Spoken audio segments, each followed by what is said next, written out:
Study 8.8 Our Creator's Calendar. More Unlearning.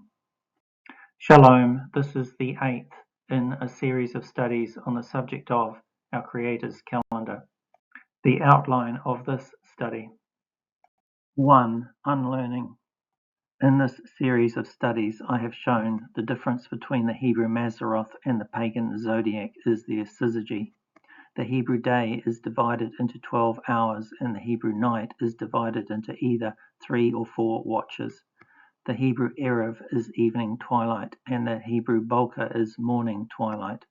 The Roman concept of the date being 24 hours and divided into AM and PM is total nonsense. The Hebrew word Kodesh means either lunar month or first day of the lunar month. It does not mean new moon. The Hebrew word Shavua means a pattern of 7. It is not the same as the Roman word week.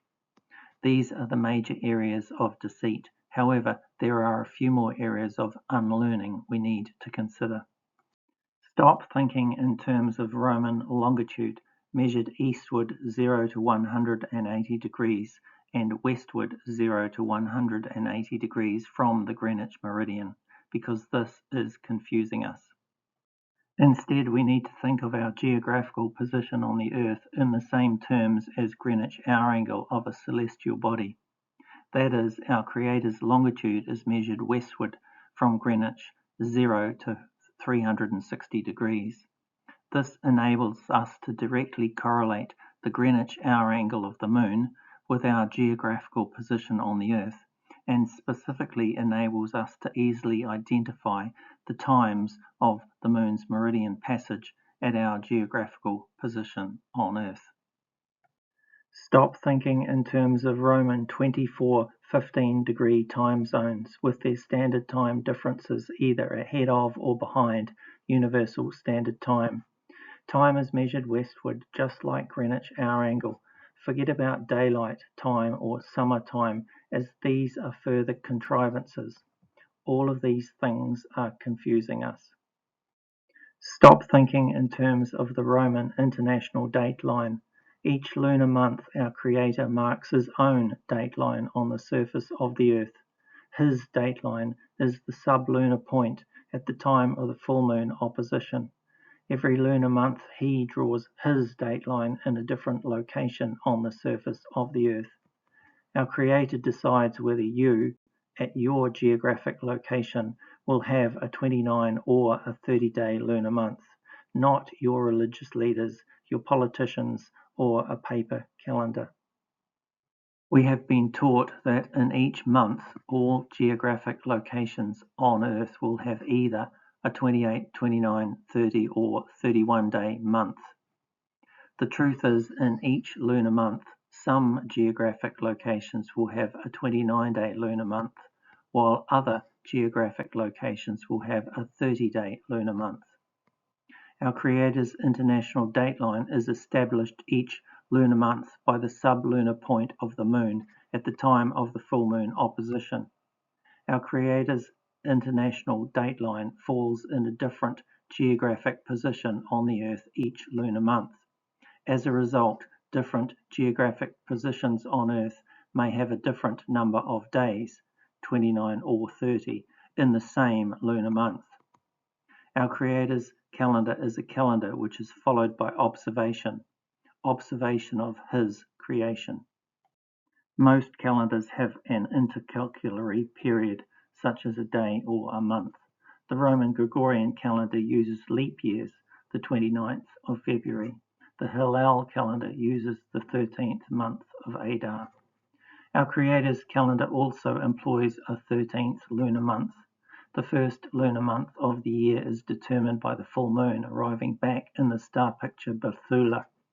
Whether the year has 12 or 13 lunar months is determined by this, not by man-made traditions.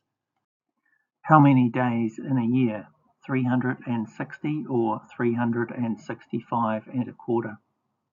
The 360-day calendar. Noah's flood began on the 17th day of the second lunar month, and the ark rested 150 days later on the 17th day of the 7th lunar month.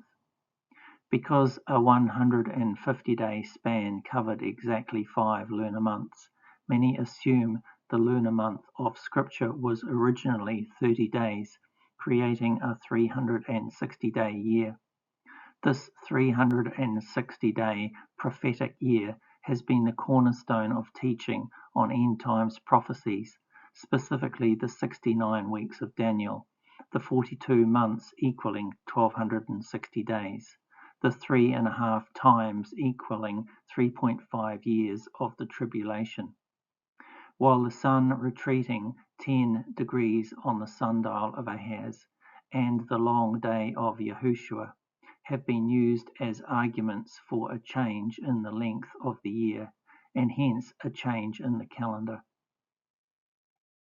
However, a 150-day period of time between the 2nd lunar month and the 7th lunar month does not cover the end of the year, where intercalary days or an intercalary month would be added. The 360-day prophetic year cannot be justified on the basis of the flood account. This is another example of a delusion based upon an assumption. Our Creator's calendar is a solar, lunar, stellar calendar.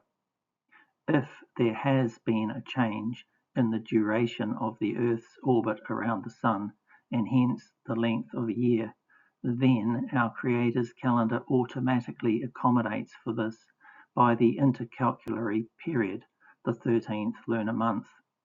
The first lunar month of the year is determined by the full moon arriving back at the star picture Bethula, aka Virgo. Whether the year has 12 or 13 lunar months is determined by this, not by man-made traditions.